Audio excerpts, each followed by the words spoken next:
Izraeli kishte ngritur një instalacion ushtarak klandestin brenda Irakut përpara fillimit të luftës kundër Iranit, sipas një raporti të Wall Street Journal, i cili citoi zyrtar amerikan dhe burimet të njohura me operacionin.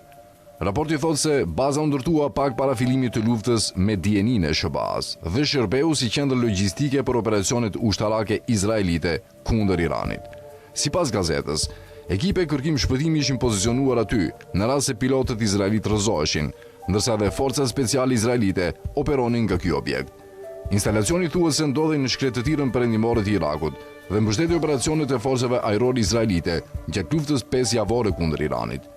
Vendodhja sekrete pothuajse u zbulua në fillim të marsit, pasi një bari njoftoi autoritetet irakiane për aktivitetet pazakonta të helikopterëve dhe personat armatosur që vepronin në zonë.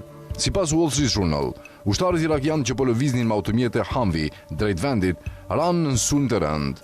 Duket se kishte një forcë të caktuar në terren para sulmit, e mbështetur nga ajri, duke operuar përtej kapaciteteve të njësive tona, deklaroi për media shtetërore irakiane zëvendës komandanti i komandës operacioneve të përbashkëta të Irakut, general lejtenant Kais al-Mohammedawi. Ky operacion i papërgjegjshëm u krye pa koordinim ose miratim, shtoi ai.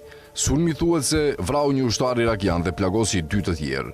Iraku më vonë paraqiti një ankesë në Kombet e Bashkuara, duke i atribuar incidentin Shteteve të Bashkuara, megjithse zyrtarët amerikanë, të cituar nga gazeta, mohuan çdo përfshirje.